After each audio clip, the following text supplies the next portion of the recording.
if it's not a bad thing to use a template because one, it helps keep the cost down. But two, on my side, I'm a nerd. I'm going to go through and try to make sure websites rank really easily. And to do that, you have to have content that not only works well on the page, has to work well within the site, and then also has to play well with Google and the search engines.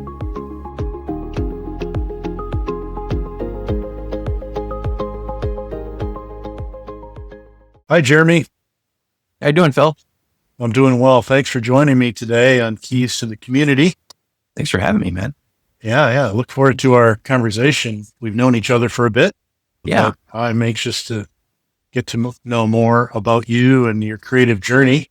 So tell us a little bit about your company. And I know you say you're a jack of all trades, but tell me, how did you get into the skill of creative media? I guess I have to jump back because it all started when I was in college. I was going to Kendall for visual communications. And at that time, I was working at the downtown YMCA in Grand Rapids. And a guy came in and said, "Hey, we're starting a real estate business. I heard you can do marketing. Can you help me?" I said, "Sure." And so that was 23 years ago. And that's how I got into real estate. And then it was really learning what I was doing with him. This is back in the old days where we'd have to take photos with film, take them into Sam's Club to get them developed. So it'd be digital. So you actually put them up on the MLS. So it's been a long time since doing it. But since then, it's been really the positions I've been in the past have helped me start this new business. And it's not rocket science what I do, but I just want to be the best and most efficient at it. So realtors can actually have the best ROI for their business. That's what it comes down to. The systems and everything that I created really help with keep prices down. So tell me about your business. What is the name of the business and what is it that you do? Sure. Signature Home Media. It's media for real estate agents, home media, photos, videos, 3D tours. That's part of what I do. The other part is we just launched websites as well to help agents brand their businesses to whatever extent they want to. The reason I even started this business was because I know what it takes to run a real estate business. I was a real estate coach. I ran a brokerage for a while, and I understand what a budget is. I understand that keeping a P&L that's well balanced and profitable is really what agents need to be focused on.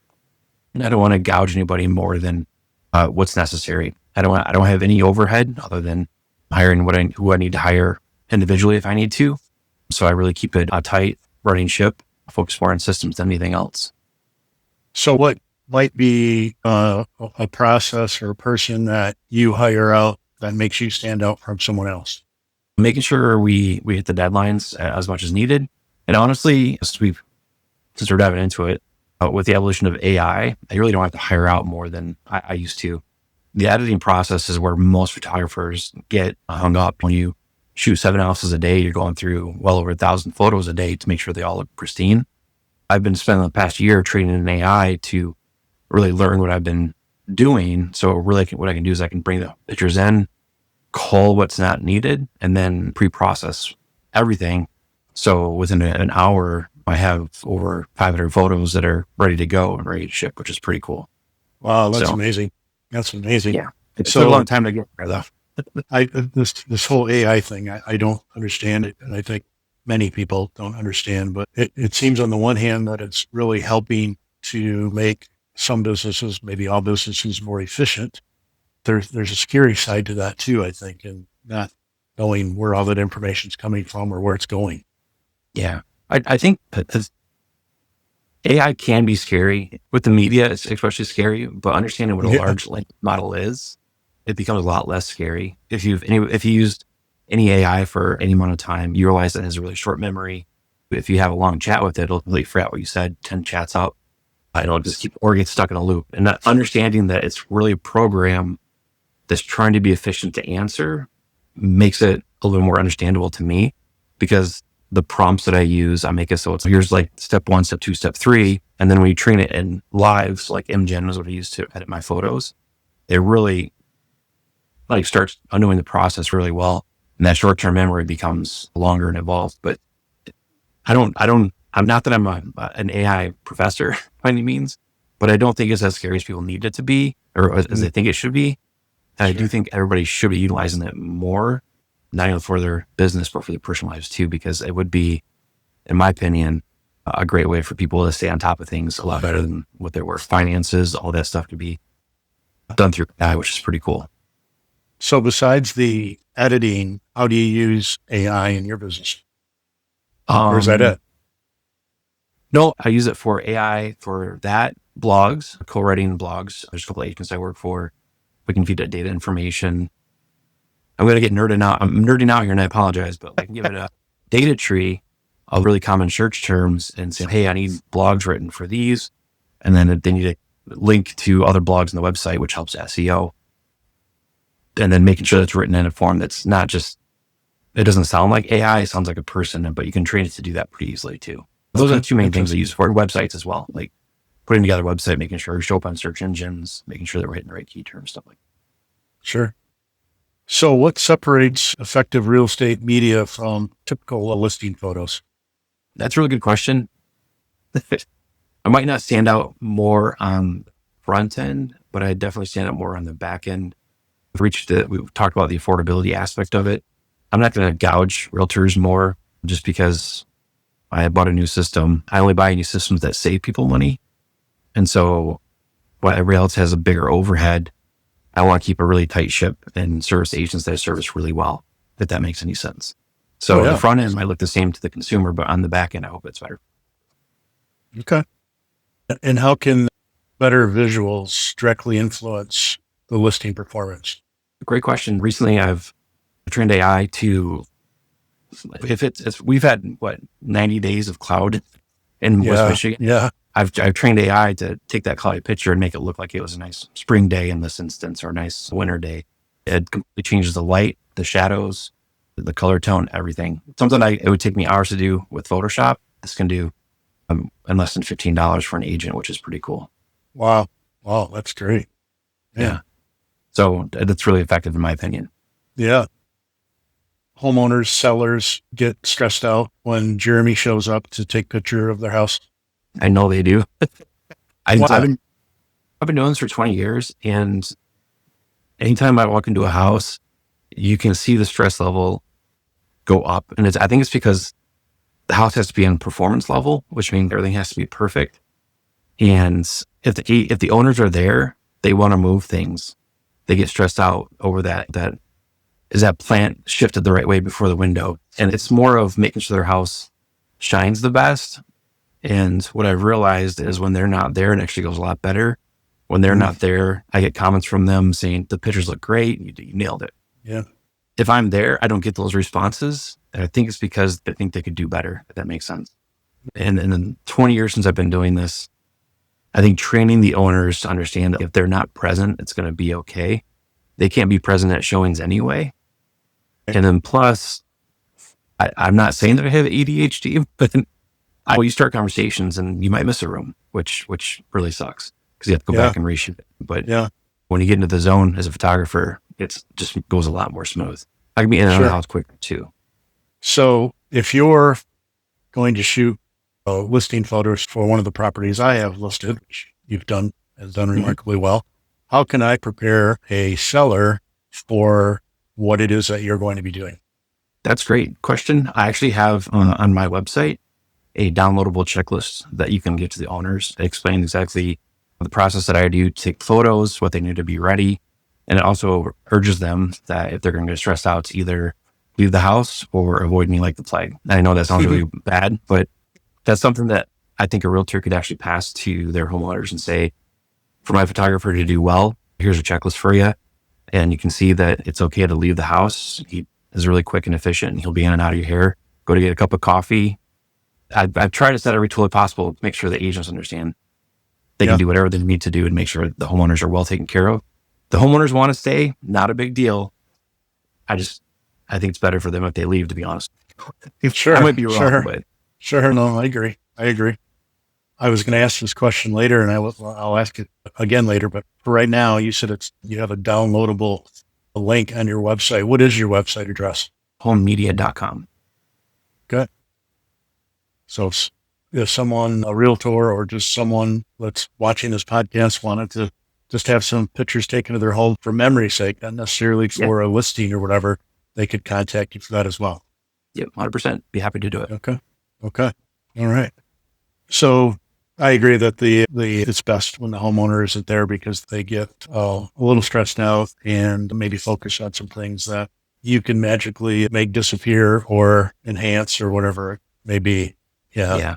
What things do you try to pull out the most in real estate photography? Are you trying to get, maybe, let me ask it this way. Sometimes when I look at listing photos and I think, wow, that's a really big room. And then I go to see that house and it's a really small room.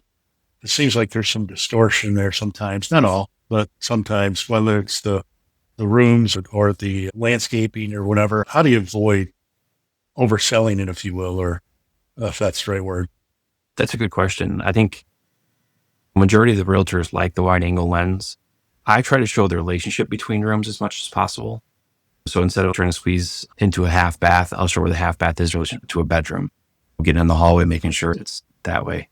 I'll zoom in on things. If the homeowner or the realtor has things staged, I'll try to get those in the photos as well. Do a little bit more lifestyle shot. And then I do go around most of the time with the focus length of the 35 millimeter, which is the human eye is equivalent to, and take photos that look more proportionate, because I feel the same thing that you do. Having that really wide room when you know it's not really that wide in real life, I think that's a little odd. Yeah. And even the colors sometimes, I walk in there and I'm going, wait a minute, the room was green on the MLS or Zillow or realtor.com or whatever. And I get there and it's yellow. What just happened? Yeah, I can tell you it's because people try to, I don't know how the phase started. I'm just gonna be honest with you, but there's been a phase within the past 5 years where the whites have to be white no matter what. And as a photographer, we're usually fighting against 3 different lights. We're doing tungsten, which is a yellow, it could be fluorescent, which gives off a blue purple. And we have the sunlight, which gives off, it's straight white, but it's perceived as blue. And so what we're trying to do is we're trying to balance the colors between, if there's a warm light over here, making sure that it melds relatively easily, because what happens is we get shades of green and shades of really nasty purple. So part of it is because so many photos are outsourced. I don't want to give away secrets, but so many of the photos are outsourced across seas, and all they do is have scripts that they hit play on to go through and desaturate almost all of the whites. A lot of times the walls become a victim of that too. Yeah. And even with the AI program, like, it wants to do that. And after that, you have to try to tone it down some. So if you're asking why, that's probably the reason why, is because they're trying to make it look like a bright white light, when in reality, we're fighting 3 or 4 different colors sometimes. Okay. Good to know. Yeah. Yeah. So you mentioned this earlier, that you're able to use technology to keep costs down. I'm sure you've seen that evolve over time, right? Mm-hmm. Between, as you said, AI, cameras. What else are you seeing that is impacting the cost of real estate photography? Yeah. So I have a good camera, but an entry level camera in today's age is better than it was 5 years ago. It if you look price point per price point, if you're spending $600 today, you probably just spend like $2,000 5 to 10 years ago easily. Oh, wow. For that Wow. image quality. So the price has really gone down. The glass has gotten a lot better in the lenses. It's clear. There's less distortion. So all in all, technology has improved, but it's a lot cheaper to get into the business of real estate photography. And then on top of that, understanding or utilizing AI, where you're paying per script versus per edit, on my end is a lot better. I still go through with a fine tooth comb, make sure everything's well, but instead of paying $1.75 to get a photo edited, I'm down to cents to get a photo edited, which is pretty cool on my end because I make more money and I don't have as much over. So say that again. Edit what, scripts versus what was it? I don't understand. So AI, so the program I use is MGen. It's a lot of things that photographers use in order to speed up the process of editing. Every time that it doesn't edit, you have to pay the company.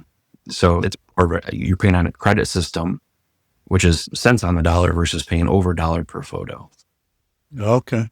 I don't know if that makes sense. So I'm saving money on edits. I'm able to do more in a day because it's quicker on the editing process as well. Sure. how can agents like myself avoid maybe some unnecessary marketing costs? Great question. Really know who your audience is. I think that's my first step. A lot of agents, they play and spray, which means their social media feed is like towards every homeowner or towards everybody. I think it's okay to niche down for one. The more you can niche down, maybe it's like you focus on niche a month, whatever have you. But if you're going for suburban houses, stuff like that, only show that you work with suburban houses and you're not spraying all your marketing everywhere. So if you boost in neighborhoods, because you can be pretty targeted for where you run your ads, target your audience well. So obviously you can target certain industries if you want to. So if you know somebody has a job title of CEO, owner, whatever have you, if you're only hitting those, you probably get better bang for your buck. Really rely on free resources. To send out video birthday messages on Facebook. Not that you need to wish me happy birthday, but yesterday was my birthday. And I got 4 messages where they say my name. They said, happy birthday. Hope it's a great one. And then they asked me a question. I felt like I needed to reply. Right. And I think I think it's really smart, but that was something free. And they probably spent 10 minutes in their morning saying who has a birthday on Facebook today. And then they just sent them a video that stuck with me. I can tell you exactly who those agents were or whoever it was today. So it wasn't me. I just wished you a happy birthday. I didn't send a video. So my bad. No, it's okay. Everybody's busy and I appreciate that. But I think the more noise there is out there, the more personal an agent could be, the better they're off they're going to be because they're going to stand out. Sure. And I don't think you spend money to be personal. So yeah, true. Yeah. So I know you helped me recently with my website. And so that's something that you're doing more of for just the real estate community or others as well? Real estate community. I recently got a gig with a resort up in the UP. I'll be doing their website, which is cool. Some people who have multiple short-term rentals. So they're homeowners or small-time investors too. It can be anybody though. If you have a business, the formula is pretty much the same in my opinion. So I might be wrong, but. Okay. We get all kinds of different people watching this podcast. They could be real estate related, or we have a lot of nonprofits that all have been involved in the podcast and entrepreneurs of different industries. So I just want to make sure that if it is something they can reach out to you about in any of those sectors, you're able to help them. 100%. I'd love to help anybody. That's what I love on my own business because I can say yes to anybody I want to. Or no. Yeah. I have a hard time saying no. Yeah. So what makes a real estate website effective rather than, say, visually impressive? Yeah. I think agents really need to change, not agents, I would say people in general need to change their mindset that they have to have a wow factor for every website that they have out there. Don't get me wrong, there's companies that can afford the wow factor, and I think that's really great.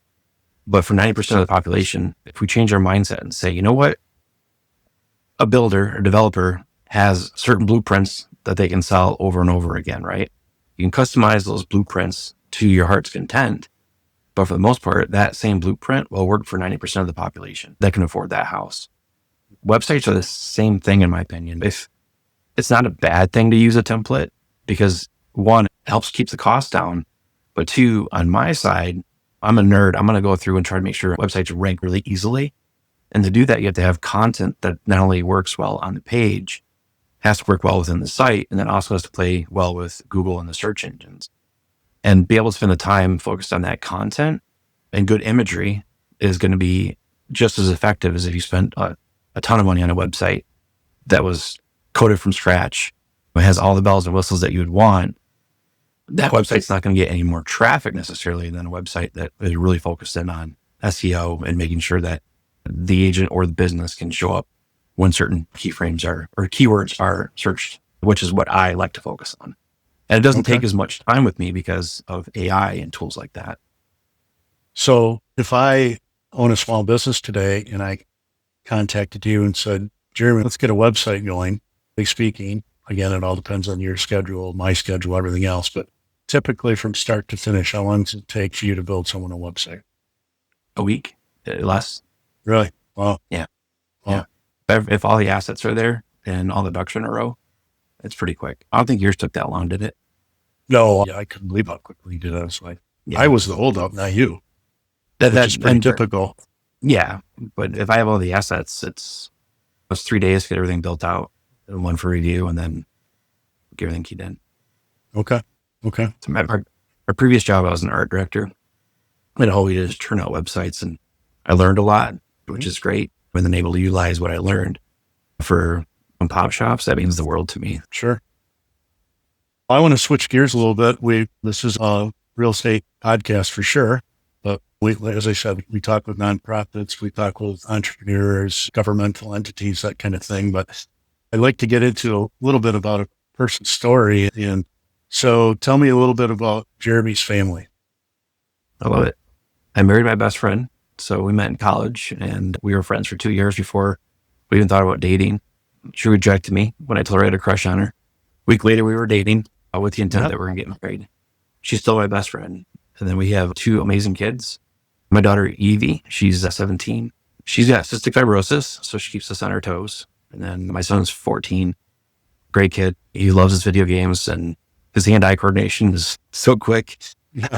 I mean, I hate to say that he's a video game nerd, but he's definitely, video games are his.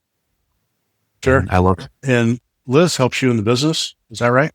Yep. So if I get backed up with shoots, she can pick up the camera, and she was doing it for about 4 years. And then we took a little break, and then I have multiple cameras so she can pick it up and take it if she needs. Awesome. Before we continue, I'd like to give a big shout out to our amazing sponsors for making this podcast possible. Lighthouse Title, Independent Bank, Josh DeVries Mortgage Lender, Cooper Insurance, Jose Morales, in partnership with Fremont Mutual Insurance. Thank you for your support.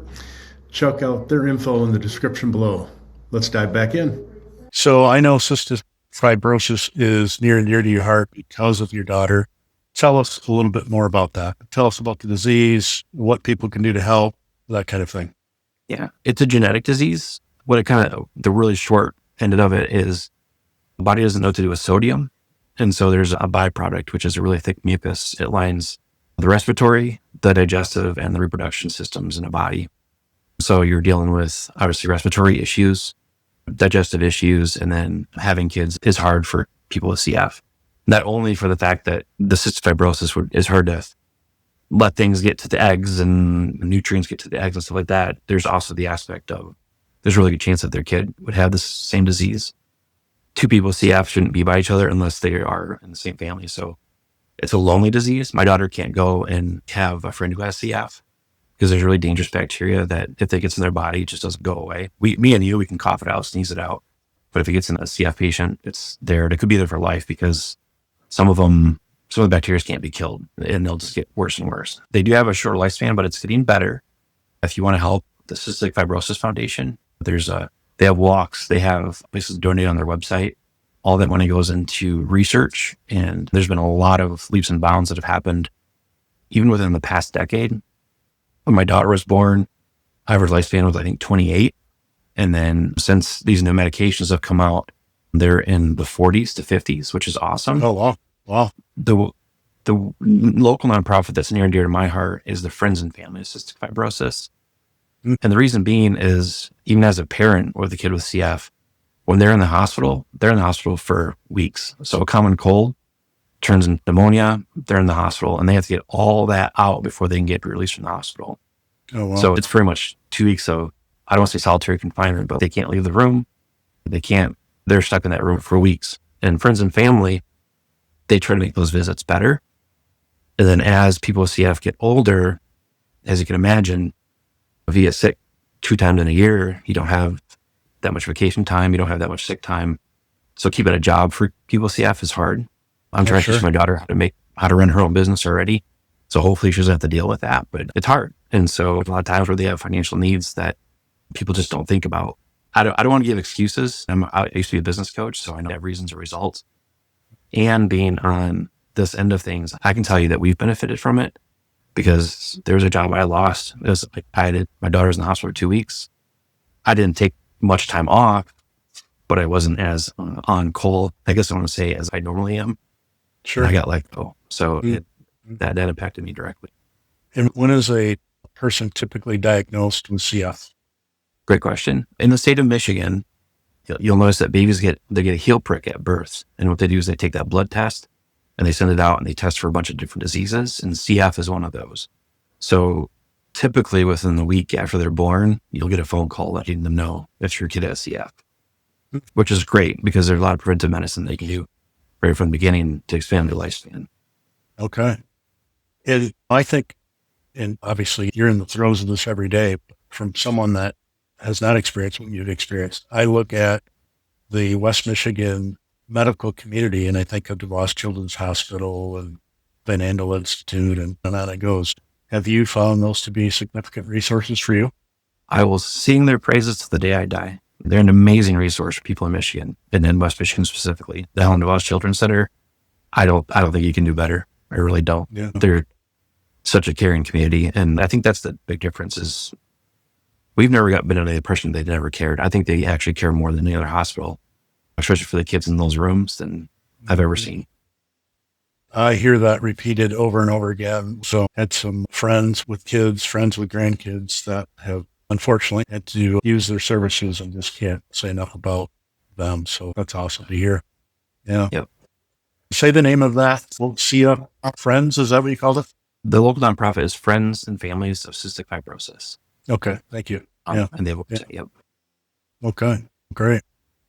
So Jeremy, what did I miss? I didn't intend to go to CS, but knowing you and how passionate you are about that, I wanted to talk a little bit about that. But anything else from business? You said you're a business coach. Let's talk about that a second. Tell me about that. Yeah. So when I worked here, I was the productivity coach at Keller Williams. And if you're KW, then they have really good, you can run a business off of the models that they give you. That's how I started my business. And I don't want to brag, but I'm already making 6 figures. So it's just using those models will help any business. And so if you take those models and you apply it to a beautician, photographer, I can't think of a business that couldn't take those tools and use them. So just teaching or reteaching the things that I've learned along the way, I've seen help many people. And so as a business coach, and we have 3 or 4 clients, I have 4 clients right now, and that all of them are doing pretty good. So tell me about that. I engage with you today as my business coach. What does that look like? How often are we talking and that kind of thing? Question. And typically I talk once a week. There's probably some emails or texts in between to make sure everything's going well. Really, I'm more interested on your goals than anything else. If you have a goal of making a certain amount of money, having a certain amount of time off, increasing your database by 20 people, we'll key in on what you're really good at. I think that makes me a little bit different than most coaches because I don't believe square pegs can fit in round holes, if that makes sense, without there being gaps. And I'm going to get to know you, get to know what you like to do. And then after that, we're going to see where you're comfortable actually reaching out as cold people, like cold touches, or working with your warm people to get more cold people into your database. Because I think the more people you have in your database, no matter what, your business will increase, especially if they get to know you and you're a genuine human being. I think you're gonna get more and more people to do business with you in that route. Sure. I like to do events. Like I really like coaching on events, making sure our agents are doing their client events at least 6 times a year. And so how long, if we started today, how long would we be engaged in a coaching program? As long as you need, to be honest with you. If you get everything you need within the first month, fantastic. A lot of times the accountability and the communication that we have is a gateway for further opportunities, but I believe in keeping a tight budget, making sure that you're profitable for the longevity of your business and livelihood. So I don't squeeze people for money. If I'm not the right fit as a coach, I'll let them know or they'll let me know, and there's no hard feelings. But I try to have a personal relationship with my people to the point where they look at me as a friend. And I know that sounds weird because you can't be friends with your coach, but I actually disagree with that completely. And I guess I live proof of it too. Sure. I'm guessing that's a separate website that someone could go to or contact information or something. It's actually by word of mouth only. I don't actually advertise. Okay. Okay. But if somebody needs help, normally what happens is it evolves from a website conversation to what their goals are, and then taking those and then having a conversation about that service, to be honest with you. Okay. So as we wrap up here, Jeremy, let everyone know again how they can reach you, your website, all those different kinds of things, please. Signature Home Media. That's the best place to get a hold of me. You can see my portfolio and all that stuff there. And then if you have any questions, you can find me on Facebook. I laugh because I send people to my personal, and it's Facebook. Bear with me, the bear, the creature. My nickname is Bear. I've been Bear to my family since I was the day I was born. So it's actually really weird for people to call me Jeremy. Yeah. But I refrained from, and I should have, now that you said that, I was going to say happy birthday, Bear, yesterday on your page, but I didn't. So I should have. Yeah. I embrace that more than my real name. I know that's weird, but I really love it. So. Yeah, that's great. Jeremy, thanks so much for joining me today on Keys to the Community. Appreciate it. Look forward to talking to you again soon. And if there's anything you need from me, of course, reach out. But again, appreciate it very much. Yeah, my pleasure. And you're doing great stuff, Phil. Keep it up. All right. Thank you, Jeremy. Thank you. Bye-bye. Bye. Thanks for tuning in to Keys to the Community. Make sure you subscribe and stay connected to what's happening across West Michigan. And if real estate is on your mind, reach out. I'd love to help.